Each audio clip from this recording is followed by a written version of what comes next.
So I keep hearing that the United States is running out of weapons. I mean, just the last few days, the Wall Street Journal talked about the race to accomplish the Iran mission before munitions run out. CNN talked about the war's troubling munitions math, and ABC talked about experts raising concerns over a war of attrition with missile stockpiles. So today we're joined by Colby Badhwar to find out what's actually happening. Colby is a defense analyst focused on procurement, arms sales, and security assistance, with works published at the Center for European Policy Analysis, Tochny, Defense Archives, and The Insider. We talk about how the war in Iran is affecting U.S. offensive and defensive weapon stockpiles and what this means going forward. Be sure to follow Colby on X as well as his work across all platforms, which will be linked in the description below. And with that, let's get to the conversation.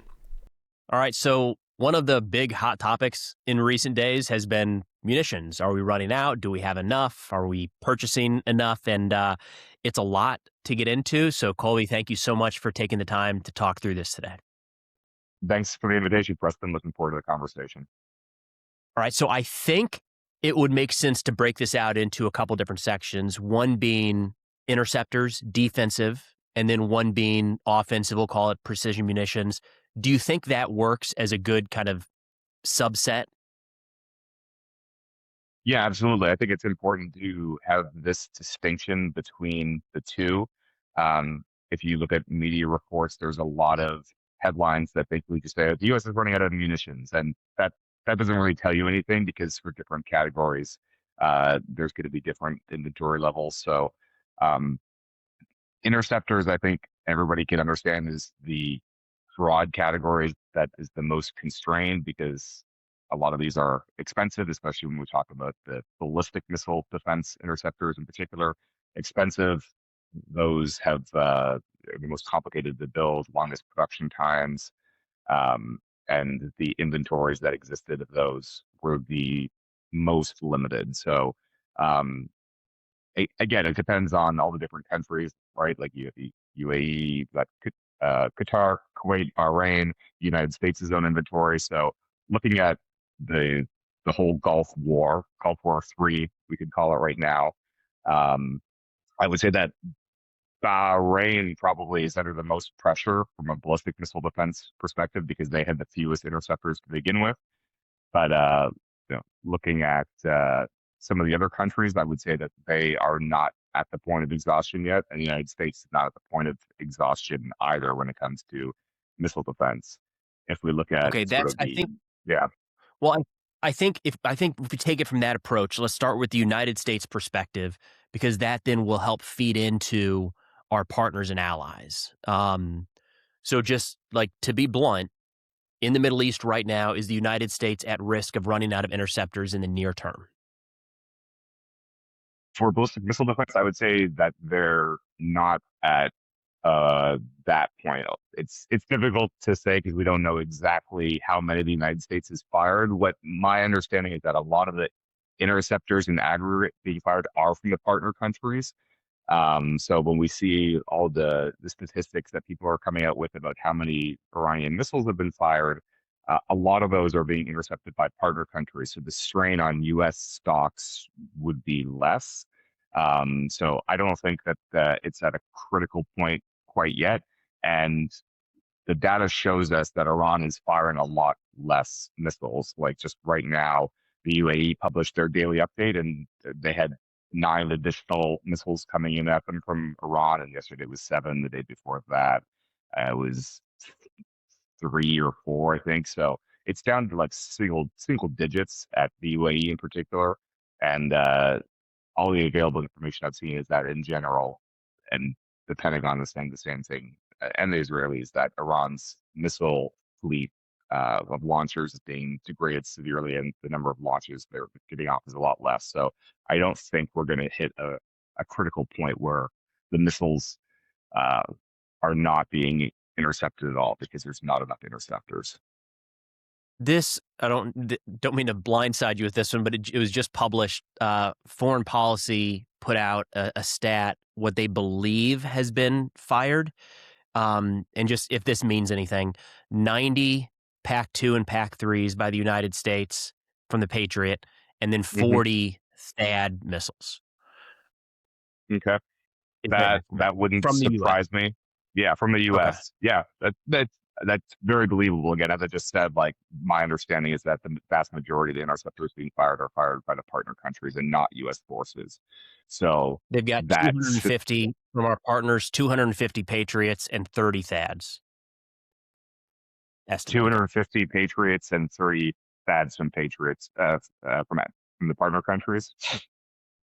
That sounds like an undercount, maybe, but I'll read the Sure. article when we get off. I definitely want to look into their data there. We know there's probably been at least two Standard Missile threes fired as well by the U.S. Navy because we see the debris, and there's been two intercepts over Turkey. But yeah, I mean that for the U.S. Expenditures, that sounds about right from a ballistic missile defense perspective.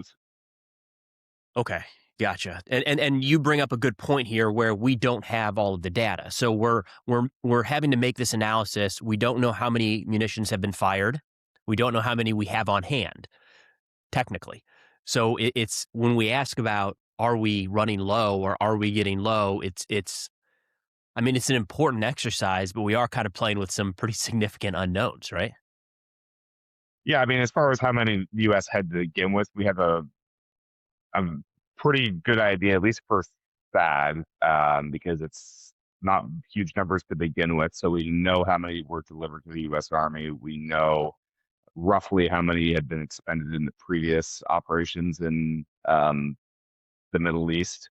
There was a 150 figure that was reported in the press, which sounds about accurate based on the other information that we have. So we had a rough idea of like the total inventory. As for how many of those interceptors were actually deployed in advance here, that we don't know exactly. But as far as the total inventory goes, we know for THAAD certainly Patriot is more challenging just because there are so many of them. And so while we basically know how many were procured in total, uh, we don't know exactly how many remain in the inventory now. Although for Pack 3, it's a lot easier again because not as many. So doing the math is a little bit easier. So you can get a rough estimate for Pack 3 NSC, but then looking at all the other categories, regular Pack 3 and Pack 2, that becomes more challenging.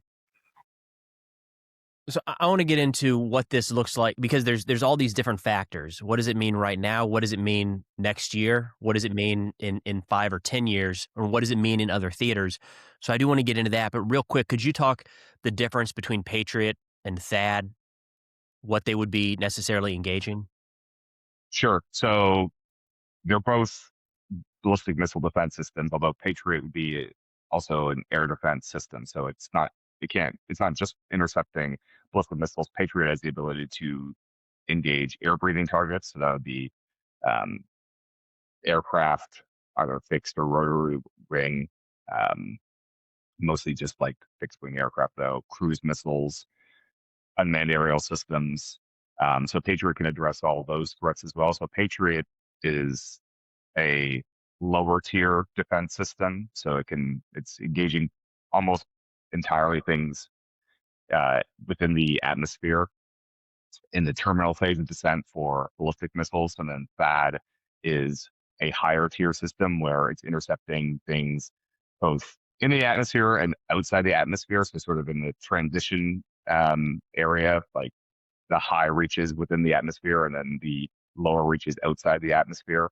So that was developed sort of to cover that battle space above Patriot that was beyond Patriot's reach. So I won't say any exact figures about altitudes or anything like that. We have a general understanding of what it looks like, but um, basically that is intercepting ballistic missiles at greater altitude, greater range, and more sophisticated threats than Patriot. So that would be dealing with medium range ballistic missiles, and whereas Patriot would have less ability to deal with those, and only in the very final stages of the descent of those missiles. Gotcha. Okay. There's so many little pieces to this. It makes it even more complicated than it is already. So, if we're saying that it does not look like the United States is on the verge of running out of interceptors, broadly speaking, in the Middle East in the near term, one of the concerns is if another conflict were to kick off, would we have the ability to supply that? So, for instance, something in China. Does the volume that you're seeing used in the Middle East have a significant impact on that? Do you think our stockpiles are enough, or is this something that we really need to address in the near term? Sure. So, just purely theoretically, if China started firing missiles with no warning tomorrow at different targets in East Asia, yeah, that would be a problem. But that's not really the realistic scenario that anybody's worried about, because what would China achieve by just doing that, by firing missiles off at short warning without any sort of coherent strategy about what they wanted to achieve? That's not a scenario really that anybody is worried about. Um, so the threat from China is more longer term, and when we look at like what G is widely understood to want to do, which is to reunite Taiwan with the mainland, and what that would take, it's a very significant endeavor that would require a lot of preparation and planning, and so the United States would have a lot of time to uh, make responses to that, because you'd see the Chinese preparations in action. Because they'd have to amass a huge flotilla of ships and whatnot. So when people think about, the risk of not having enough stocks for other theaters, it's important to recognize that it's more of a long-term problem, and it's not as if there's going to be suddenly some brand new threat that has to be dealt with, and there are going to be missiles just coming at American forces with very little warning. That's a very, very, very low risk scenario. So, does the United States have enough, though, with taking this long-term view? It's very important to stress that the United States never at any point had enough munitions to address the threat coming from People's Republic of China, which is the pacing threat and has been identified formally as a pacing threat for the past 6 years or so, and arguably much longer than that. I mean, President Obama announced the sort of pivot to the Pacific in the middle of his presidency. So it's been a while that the United States has been really looking at China more than Russia as being the threat that they have to um, focus on. And so the United States, whether it's air defense interceptors or offensive weapons, the United States, their inventories have at no point been sufficient to deal with this. So there's a lot of people who want to say that, oh, well, because of the war in Ukraine or because of the wars in the Middle East now and the United States supporting Israel, now we don't have enough. They didn't have enough to begin with. So what we're witnessing in the Middle East right now, and previously in Ukraine with the support that was provided to them, that didn't change the calculus at all, because there wasn't enough to begin with, and now there's a little bit less now. But what has happened is that finally some of the policymakers are waking up to this problem, because the professionals in the military have been warning about this for a long time, that like, hey, these are our unfunded requirements. We need to have more. We need to have this, and this. And it just hasn't been getting funded. And now finally there's a realization that, oh, you know what? Yeah, we actually don't have enough of these critical munitions, and our production capacities not very good because we haven't been buying enough of them. Like, why would the production capacity be good if we haven't been placing the orders for them in the first place? There's been no demand for these munitions until now. So it's actually a positive trend now that finally there's this recognition, and finally some of the money is getting invested in increasing production capacity. So even though, yes, the stocks are even less than they were, there's a positive outlook in terms of what's going to get produced into the future. And now it's the United States is finally perhaps on the verge of getting on the right path of building out the stockpiles to where they need, whereas before that just wasn't happening. Where's the disconnect here, though? Because I don't think I've ever heard a country say we have too many air defense interceptors, We got to start getting rid of some of these. There is like a constant need for more, and it's unlimited, right? It's a defensive mechanism. So nobody's going to say, well, we have 100, now we're set. 99, we need one more, but 101 is too many, because you want the ability to defend the homeland or defend your resource. Why are we not making more? Like, there's money to be made there. I feel like I can't understand, if we need more, our allies want more, and we sell these things. What's the hang up? Well, the hang up is that there hasn't actually been money to buy them. So even though the military would say we don't have as many as we need to fulfill all of our planning requirements for what we think we will need, the politicians have not provided the money to do that.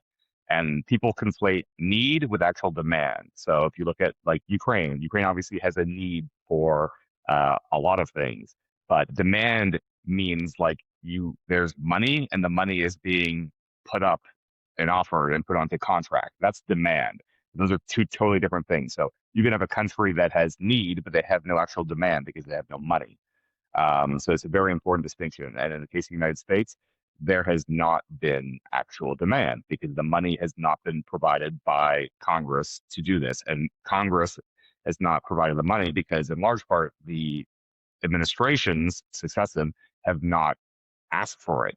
And Congress, in some cases, has increased the amount of money available for various defense purposes, but still far below what's required because the administrations have not asked for it and not outlined what they would use the money for. There has been no plan to scale the production because they haven't believed that it's actually necessary.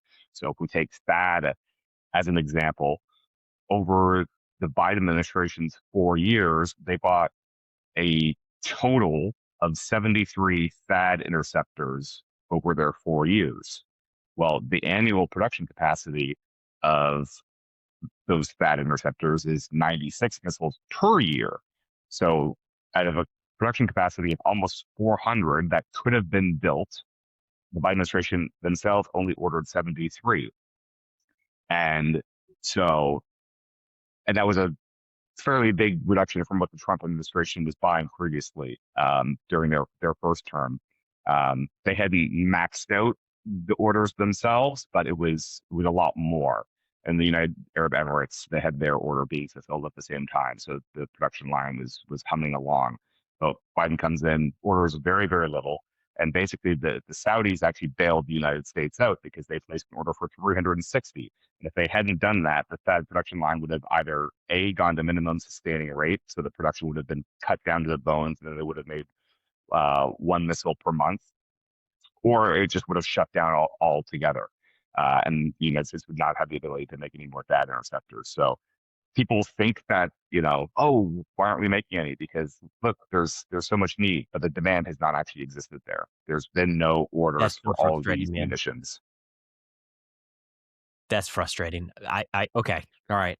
It's not your fault. I'm not going to take it out on you, but that's frustrating to hear because it seems like the need and the want is there and the money is there. I mean, the defense budget that we've been passing these last few years is huge. But okay. All right. I'm gonna temper that.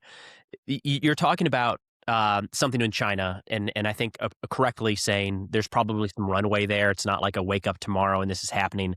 But part of the challenge is these interceptors take a while to manufacture. I mean, these are not easy. So what does the backlog look like? Is this like, are we able to fill for next year? Are we planning a couple years out? Any ideas on that? Yeah, so it depends on the munition again. Air defense interceptors typically have some of the longer lead times due to the complexity of producing them. So I don't have the numbers right in front of me, but for THAAD, definitely, and for most of them, we're talking like multiple years, not like next year delivery. For other munitions, like, yeah, next year delivery, like it's, for any sort of more complicated munition, it's rare that you're going to see the production lead time to be like less than 1 year. I'd struggle to contemplate anything that's less than 12 months. So that's at the low end. At the high end, yeah, you're looking at 3 years, sometimes even 4 years, depending on the munition. And again, like it's in order to reduce this, like there has to be a lot of money put in to place the orders and invest in increasing the production capacity. Because from the perspective of industry, if they have like very, very, very few orders, there's no reason to increase production capacity. And like you want to stretch those orders as long as you possibly can. And the Department of Defense actually wants the same thing. Like if you have a munition where, there's not very many orders, they want to just like stretch those orders as far as they possibly can go so that the production line can stay active. Because if you produce everything that's on order and then normal orders come, then the production line has to shut down. So in order to preserve the production line, even at the low level, it's a very deliberate thing to ensure that they're produced slowly, essentially, so that you don't have to lay off what little workforce you have left and what facilities you have available. So yeah, lead times can be long in some cases.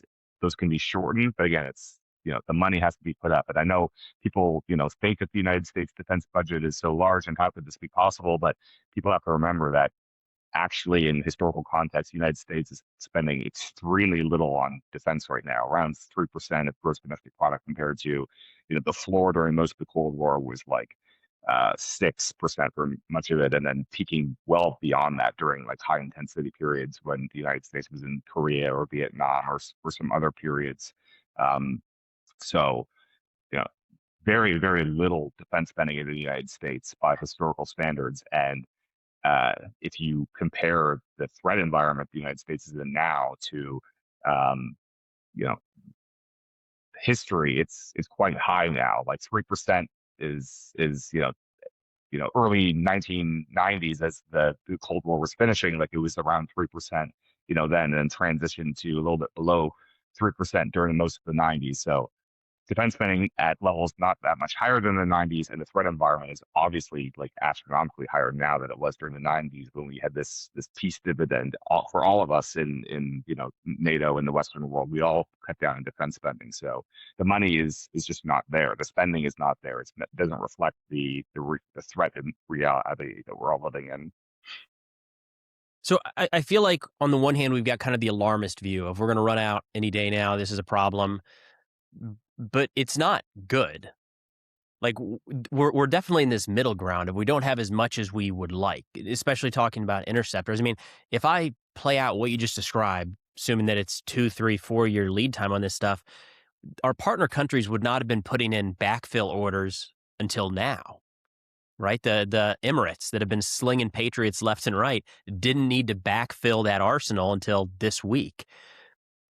So that makes me think that any big scenario where we would need more interceptors, we likely wouldn't be even close to ready for 2, 3 years if we started right now. Am I understanding that correctly? Well, the good news is that if we just take PAC-3 and we take THAAD, and we can get into some other munitions as well, before this, things are starting to change. So the Trump administration is now taking steps to really increase production capacity in a very dramatic way, in a way that should have been done as soon as the war in Ukraine started.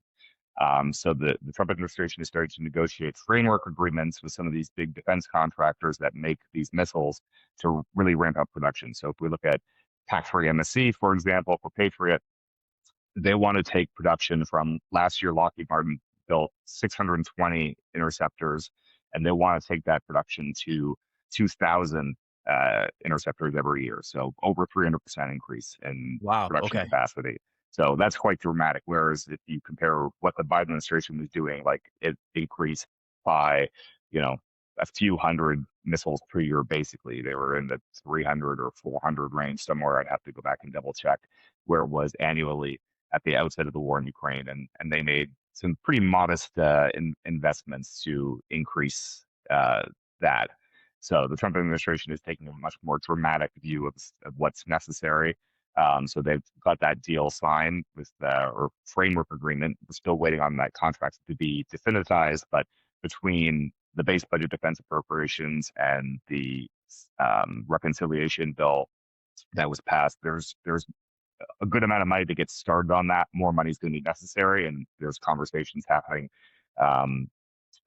today. Actually, there's supposed to be a meeting at the White House, and we might have a new defense supplemental released today. $50 billion to help fund all these contracts. So that deal was announced a couple months back now. I think it was January. Not long after that, they also announced the deal for THAAD interceptors as well. So they want to take that and do a 400% increase. They want to be able to make around 400 per year. Now it's 96 per year. Want to take it to around 400 per year. So even bigger increase for that. They've also signed a framework deal with Raytheon for a bunch of different munitions that they make. So when we look at defensive missiles, not really missile defense is actually an offensive weapon, but we won't get into that now. That can be a separate conversation if we want to get into that. But looking at missile defense, Standard Missile 3 and Standard Missile 6, looking at increasing production capacity for those. SM6, again, 400%. They want to take it from 125 per year to 500 per year. For the other munitions, they're looking at, around maybe doubling them or 3 times, 4 times. For SM3, Tomahawk, AMRAAM, these are all getting, they're all planning substantial production capacity increases for these missiles. So if the money flows, and there's already some money, but there needs to be more if the money flows, then those deals can be fully funded, and we can have some very dramatic increases in production capacity. So if that happens, and again, the ramp up will take time, but if that gets done very soon, like in in the next coming months, if they can get those contracts definitized, then we're going to be able to see them put a big dent in the backlog. And even with allies ordering more, that's a further indication to industry that they should probably invest even more of their own money. And they have been investing their own money as well. It's not the case that industry just has been sitting on their hands. They have had a lot of their own money into various different things, but if the government doesn't come up with the orders, then it's all for naught, and there's no point in them spending any money on building more if there's no customer that actually has the funds to buy them, and not buy them on a one-off. There has to be a clear signal and a commitment that they're going to order a lot every single year. Mm-hmm. Because what happens in the past is you just have these spikes and throws where 1 or 2 years there might be some additional funds to buy some more, but then the next year just drop back down again.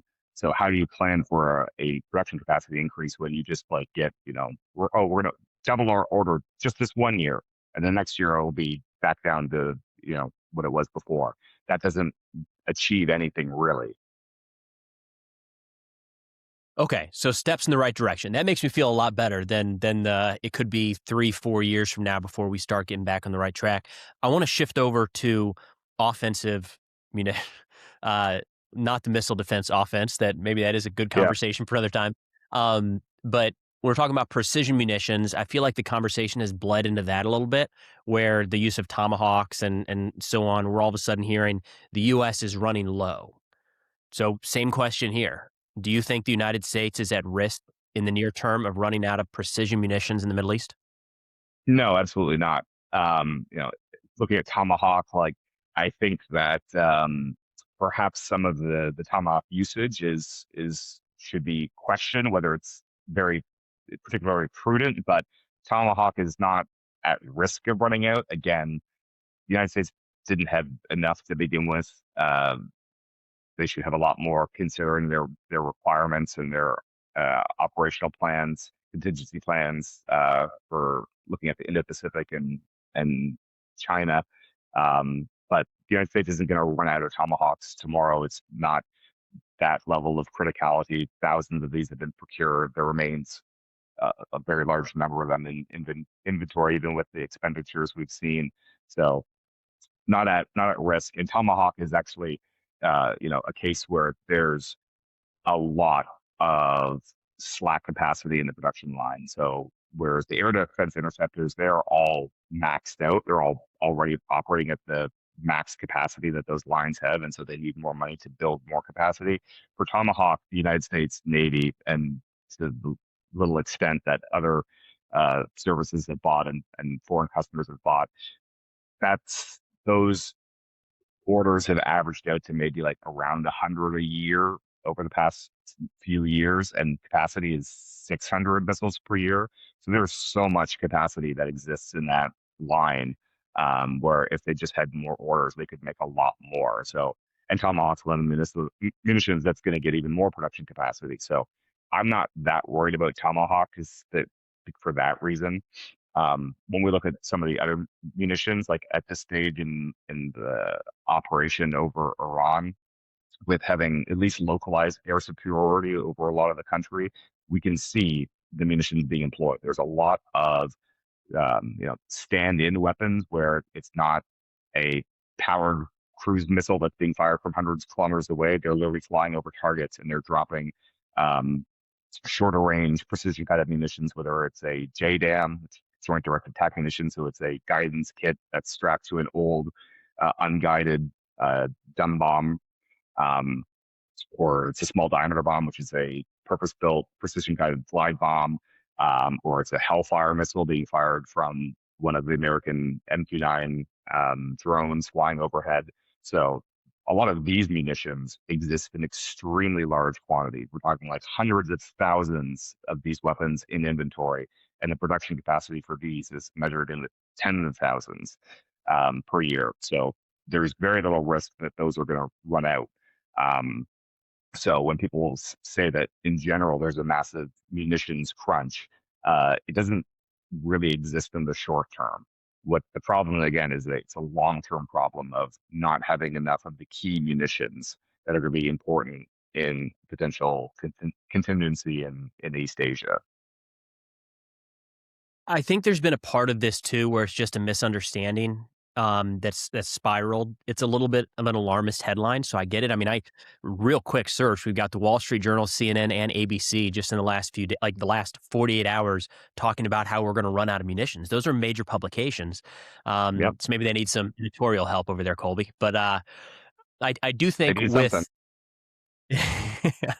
with the bombs, I've noticed randomly commentators start to talk about dumb bombs being utilized.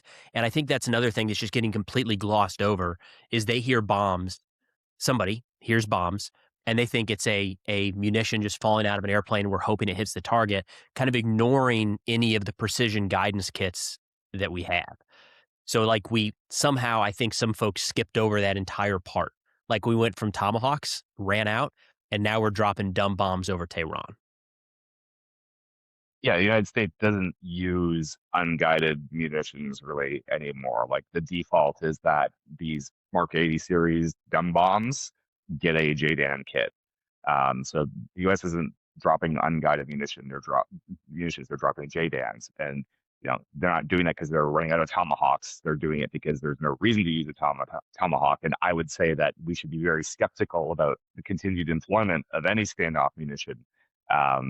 Because again, like, there is time to rebuild them. It's like, you should be judicious in your weaponeering and not, take the easy path and just say, well, we'll just use the standoff munition. And, again, they may have very legitimate reasons to use those weapons still, but when the Pentagon is saying that, yeah, we have, total air superiority, and because I'm pretty sure Hegseth said that, if that's true, then yeah, there's no reason to use a standoff munition. If there's total air superiority, you're not worried about the Iranian Air Force, you're not worried about any of their air defense, you don't need to use a standoff weapon. You can just fly right over the target and drop these precision-guided bombs right on top of their heads. But that's probably not the case. I mean, based on what we've seen in terms of where the strikes in Iran have been occurring, a lot of the country, particularly the Northeast, there haven't been a lot of sorties flown over there as far as we can tell. So there may be reason to use those standoff munitions still, but in general, we see a lot of these closer range weapons being deployed by aircraft in a direct airstrike overhead of the target. Well, that was a lot to unpack, Colby, but thank you so much for taking the time, man. I think we did it, kind of breaking it down into a couple of different areas, but yeah, thank you so much for taking the time to walk through this, man. Yeah, you're very welcome. Happy to come back anytime. So thank you again so much to Colby for taking the time to walk through all of that. It's such a nuanced, detailed subject that it's hard to get across in a short snippet. And I don't know, maybe that's why this is doing so well in so many kind of traditional news outlets, is you get that big headline, U.S. is ready to run out of munitions, and everybody panics. Nobody thinks that that's a good thing. And then it's just too detailed for, I don't know, the majority of audiences to really get into. So hopefully this was helpful. I kind of come away mixed. I don't like the idea that we've never been there in terms of what our production of especially defensive munitions should be. That's not great. Never really like hearing that. On the positive side, it does seem like we're trending in the right direction. And even with the increased use in the Middle East right now, we should be on track to backfill those in the relatively near future. But either way, of course, be sure to follow Colby and all of his work at the links in the description below. That's all we got for now. Thanks for watching, and I'll see y'all next time.